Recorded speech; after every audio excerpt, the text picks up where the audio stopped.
Hello दोस्तों, आज हम पढ़ेंगे power of the numbers program को। मतलब किसी भी नंबर की अगर हम पावर निकलवाना चाहें तो हम निकलवा सकते हैं थ्रू द किससे, सी प्रोग्रामिंग की मदद से। और यहाँ पे हमारे लॉजिक्स भी बिल्ड होते हैं। तो चलिए स्टार्ट समझते हैं पावर ऑफ द नंबर क्या होती है। तो आपके पास अगर आपने मैथ्स पढ़ा है या फिर अगर आपने 6th क्लास का भी मैथ पढ़ा है ना, तो आपको पता होगा कि पावर ऑफ द नंबर्स क्या होता है। मतलब एक पावर की मतलब एक हमारे पास डिजिट होती है, उसके ऊपर हमारी पावर लिखी हुई होती है और उस जो हमारी डिजिट है उसको उतनी जितनी हमारी पावर दे रखी है उतनी बार उसे मल्टीप्लाई करना होता है। जैसे कि यहाँ पे 2 हमारी क्या है, डिजिट है, 2 की पावर क्या है 4, इसीलिए मैंने 2 को 4 बारी क्या करवाया, आपस में मल्टीप्लाई करवा के रिजल्ट आपको दे दिया। अब ये हमारी कोडिंग आती है, इस कोडिंग को मैं क्या करूंगी, किसके थ्रू समझेंगे, कोड ब्लॉक्स पर जाके। तो कोड ब्लॉक्स को ओपन करते हैं, ये हमारा पुराना प्रोग्राम है, इसको करते हैं खत्म और करते हैं सेव न्यू प्रोग्राम को, मतलब न्यू फाइल को।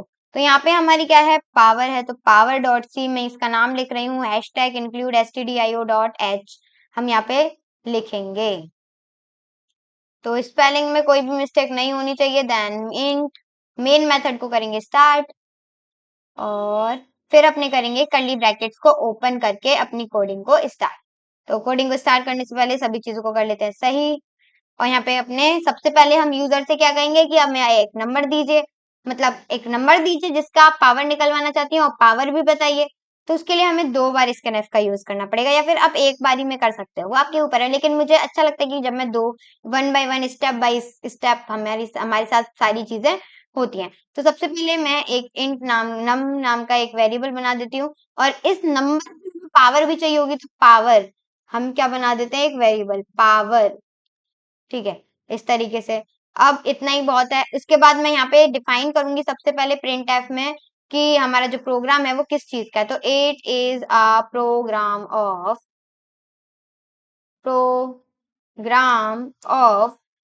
Power of number. बस थोड़ा सा आगे जाते हैं और यहाँ पे मैं करूंगी दोबारा से प्रिंट एफ, क्योंकि इस बार मुझे बताना है कि भाई तुम क्या करो, अपनी डिजिट्स का कोफिशिएंट एंटर करवाओ। पर डी नहीं लिखेंगे, बैकस्लैश n लगाते हैं, यहाँ पे लिखेंगे एंटर द कोफिशिएंट। कोफिशिएंट पता है आपको कोफिशिएंट क्या होता है? देखो कोफिशिएंट होता है, कोफिशिएंट एक मैथ का वर्ड है। किसका वर्ड है मैथ का वर्ड है, जिसमें आपने देखा होगा। जैसे मैं आपको बताऊं क्या करता है, पेंट को ओपन करके देखते हैं, उसके बाद दिखाते हैं। तो यहाँ पे अगर मैं लिख दूं ये जो 2 की पावर 4, ये जो 2 लिख रहा है ना यहाँ पे, ये क्या है, हमारा कोफिशिएंट है। क्या है, कोफिशिएंट है। बस इतना ही मुझे आपको समझाना था। और जो ऊपर 4 है वो क्या है, पावर है। तो coefficient and the coefficient, then यहाँ पे थोड़ा सी पॉइंट लगाकर बात को करते हैं खत्म और बाहर आते हैं। और यहाँ पे हम लिखेंगे स्कैन एफ, क्योंकि हमें क्या करवाना है, स्कैन एफ करवाना है। तो परसेंट डी, बाहर आते हैं और हमें किस में स्टोर करवाना है, तो नम के एड्रेस में जाके इसको स्टोर करवाना है, क्योंकि हम क्या करवा रहे हैं, नंबर ले रहे हैं। तो ये जो प्रिंट का मैंने कैपिटल में पी लिख दिया, उसको कैपिटल नहीं लिखना है वरना प्रोग्राम हो जाएगा खराब। स्मॉल में ही आपको सारी चीजें लिखनी है। तो यहाँ पे हम करेंगे, इस बार क्या करना है हमें, enter the power of coefficient. बताना तो पड़ेगा ना भाई कि हाँ ये करना है। ठीक है, ये आपको एंटर करना है। तो बाहर आएंगे, उसके बाद स्कैन एफ का यूज करेंगे। तो स्कैन एफ परसेंट डी और बाहर आके किसके एड्रेस में हम इस बार सेव करवाएंगे, पावर के एड्रेस में जाकर हम इसको करवाएंगे, सेव करवाएंगे। देन सेमीकोलन लगा के करते हैं खत्म। अब हम करेंगे लॉजिक्स को बिल्ड। देखिए ज्यादातर जो हमारे ऐसे प्रोग्राम होते हैं ना, वो लूप्स के थ्रू ज्यादातर चलते हैं। ये जो हमारे छोटे प्रोग्राम और मेन प्रोग्राम होते हैं, मतलब इन प्रोग्राम्स को हमने टुकड़ों में बांध रखा है। अगर हम इन सभी प्रोग्राम्स को अगर एक साथ जोड़ दें तो हमारा एक बड़ा प्रोग्राम हमारे पास बनकर आ जाएगा। तो यहाँ पे हमने क्या किया है, फॉर लूप का यूज किया है। तो यहाँ पे हमने किस चीज क्या क्या लगाया लॉजिक में, S equals to S into नम। किस तरीके से लगाया है, देखिए अगर हमारे पास कोई भी डिजिट है, हमने एस एक वेरिएबल लिया जिसकी मल्टीप्लाई हमें करनी है, मतलब हमें तो नम की मल्टीप्लाई करनी है ना। तो नम की मल्टीप्लाई करेंगे तो अगर हम 1 में मल्टीप्लाई करें तो कोई प्रॉब्लम तो है नहीं। तो अगर एस को मैं 1 लेती हूँ और नम में मल्टीप्लाई करती हूँ तो नंबर ही निकल के आएगा। जब नेक्स्ट टाइम लूप चलेगा तो s num के बराबर हो चुका होगा, तो s की जगह num लिखा जाएगा और num की जगह num लिखा जाएगा। किस तरीके से वो मैं अभी आपको बताती हूँ, पहले हम इसको लगा लेते हैं। तो फॉर लूप हम लगाएंगे यहाँ पे सबसे पहले। तो यहाँ पे मैं एक int टाइप की एक मेमोरी बना देती हूँ जिसका नाम होगा i, जिसको हम स्टार्ट करेंगे 1 से। सेमीकोलन लगाकर हमारी क्या होगी वैल्यू, i कहाँ तक जानी चाहिए, हमारी i जानी चाहिए कहाँ तक, या फिर तो छोटी हो या फिर बराबर हो num के, क्या हो num के। देन हम क्या करेंगे i प्लस प्लस, हमें क्या करना है i को प्लस प्लस यहाँ पर करना है। कर्ली ब्रैकेट्स में हम लगाएंगे अपने लॉजिक को, s equals to s into क्या, क्या s इंटू num, और यहाँ पे हम s को डिक्लेयर कर देते हैं। और अब हम देखेंगे कि हमने ये जो इक्वेशन लिखी है इसका क्या लॉजिक है। तो चलिए चलते हैं पेंट पर और चीजों को करते हैं चीज। तो ये जो हमारा लिखा हुआ है इसको एक बार कंट्रोल Z करते हैं और इसी को समझते हैं। तो ये क्या है, 2 की पावर हमारे पास क्या लिखी हुई है, 4 लिखी हुई है। 2 की पावर क्या लिखी हुई है, 4 लिखी हुई है। तो s इक्वल्स टू क्या है, s इंटू नम, क्या है नम, और नंबर क्या है हमारा 2, क्या है हमारा नंबर 2 है। तो ये जो 2 है, s हमारे पास 1 है, तो पहली बार जब लूप चलेगा तो कितना चलेगा, 1 इंटू 2 आ गया 2। इस बार हमारी जो s की वैल्यू है वो बदल गई और बदल के क्या बन गई, 2 बन गई। जब नेक्स्ट टाइम लूप चलेगा, और लूप कब तक चलेगा, जब तक नम के बराबर नहीं आ जाता, मतलब सॉरी पावर के बराबर तक नहीं आ जाता, हमने शायद गलत लिख दिया, नम के बराबर तक नहीं, पावर तक, जब तक कितना नहीं हो जाता, पावर तक नहीं चल जाता, क्योंकि हमें पावर तक ही तो मल्टीप्लाई करवानी है भाई। मुझे याद दिलवा दिया होता, मतलब मैं ही बता रही हूँ, मैं कह रही हूँ आपसे कि मुझे याद दिलवा दिया होता, मतलब आप पागल थोड़ी हो।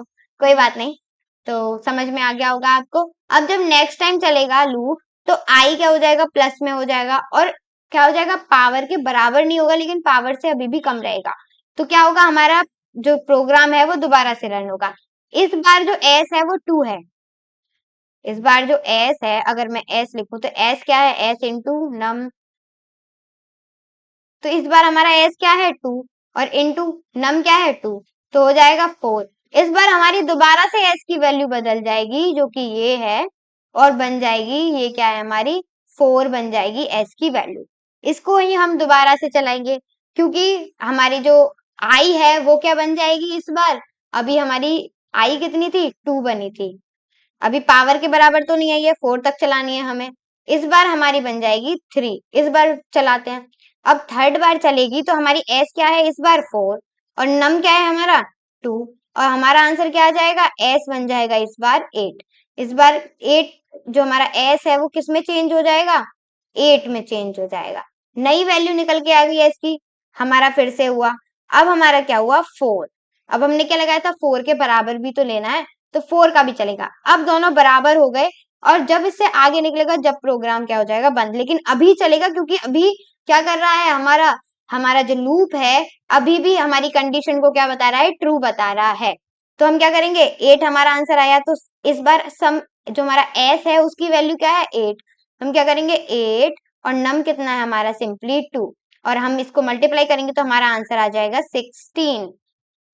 अब हमारा आंसर आ गया 16, हमारी s की वैल्यू कितनी हो गई 16, और इस बार i की वैल्यू कितनी हो गई 5, जो कि 4 से बड़ी है। और हमने क्या दिया था कंडीशन में, पावर i जो है वो पावर के बराबर तक आनी चाहिए या फिर उससे कम रहनी चाहिए, जब भी लूप हमारा जो है वो रन होगा। मतलब हमारी जो भी चीज है वो यहाँ पर सभी चीजें क्लियर हो गई हैं। इस बार मैं प्रिंट करवाऊंगी, क्या प्रिंट f, क्या हम प्रिंट करवा रहे हैं, पावर प्रिंट करवा रहे हैं।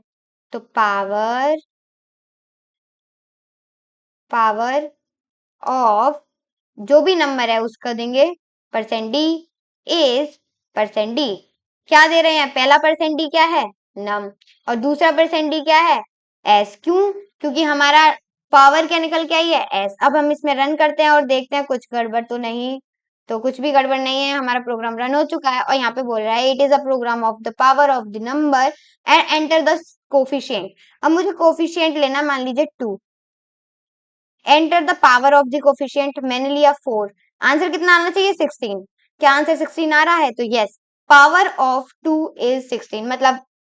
मतलब इस तरीके से नहीं आएगा, ये जो हमने नंबर लिखा है ये मतलब पावर ऑफ 2, हाँ बिल्कुल सही बोला, मतलब 2 की जो पावर है, जो भी आपने पावर दी है, उसके हिसाब से आंसर कितना निकला 16, ये वाली बात हो जाती है। बाकी हम इसको ना लिखें तो ज्यादा बेहतर रहेगा, क्योंकि कई बच्चों को यहाँ पे हो सकती है कंफ्यूजन, जिसको हम करते हैं गायब, F9 करते हैं और चीजों को देखते हैं। अब मैं बोलूं 5, हमने जो दिया कोफिशिएंट 5 दिया, और इस बार हम पावर देंगे 2, तो 5 की पावर 2 कितनी होती है, 25 होती है। तो एक बार हम एंटर करके देखते हैं, तो पावर इज 25, ठीक है। क्या हो गया हमारा, पावर इज 25 हमारा यहाँ पर आ चुका है। एक बार हम एक और बार रन करते हैं और देखते हैं क्या कोई बड़ी संख्या का भी निकाल सकते हैं। तो मैंने लिया 56, और इसकी जो हम पावर दे रहे हैं वो दूंगी मैं 7, 7 पावर दे देते हैं। तो यहाँ पे आप देख सकते हो पावर इज दिस। अगर मैं देखूं तो इसकी पावर अगर मैं 7 लिखूं तो क्या सिर्फ इतना ही नंबर आएगा, नहीं, ये क्या है, ये हमारी जो पावर है इस बार आई है गलत। क्यों, क्योंकि इंटीजर में जब हम इंट को फॉलो करेंगे तो इंट तो भाई इंट है ना, इंट की भी तो कोई साइज होती है।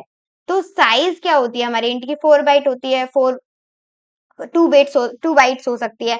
आपके लैपटॉप में जितनी है उसके हिसाब से हम आपके जो भी हमारा जो भी आउटपुट आएगा उसके हिसाब से आएगी। मेरे पास कितने हैं, 4 बाइट्स हैं, तो 4 बाइट्स के हिसाब से लिखनी चाहिए। तो ये जो था, उसके लिए अगर आपको और भी ज्यादा चाहिए तो आपको इंट की जगह क्या यूज करना पड़ेगा, लॉन्ग यूज करना पड़ेगा। लेकिन अभी के लिए हमारे सिर्फ इतना ही काम है, तो 6 की पावर अगर मैं 2 कर दूं तो 36 आंसर आना चाहिए। तो पावर इज 36। अगर मैं करूं आगे भी तो आप आगे कर सकते हो, वो आपकी मर्जी है, ठीक है।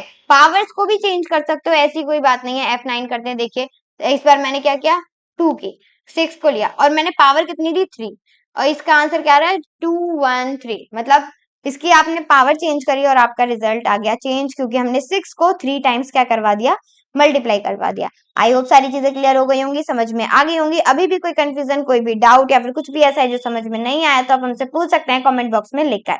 बाकी आई होप आपकी जो लॉजिक्स हैं वो बिल्ड हो रहे होंगे, और अगर आप सिर्फ वीडियोस देख रहे हो तो मुझे नहीं लगता कि आपके जो लॉजिक्स हैं वो बिल्ड होंगे, आपको खुद से करने पड़ेंगे। पहले कॉपी पेस्ट करिए, फिर उसमें चेंजेस करिए, फिर खुद से बना के देखिए, फिर एक दो बार और ट्राई करिए, आप पे प्रोग्राम सफिशिएंटली आ ही जाएगा। आ ही जाएगा नहीं, मतलब आएगा ही आएगा, मैं आपको बता रही हूँ, ये यकीन है मुझे, ठीक है। तो ये सारी चीजें आपको समझ में आ गई होंगी। बाकी वीडियो अच्छी लगी तो लाइक शेयर एंड सब्सक्राइब जरूर करिएगा। बाकी thank you so much for watching video.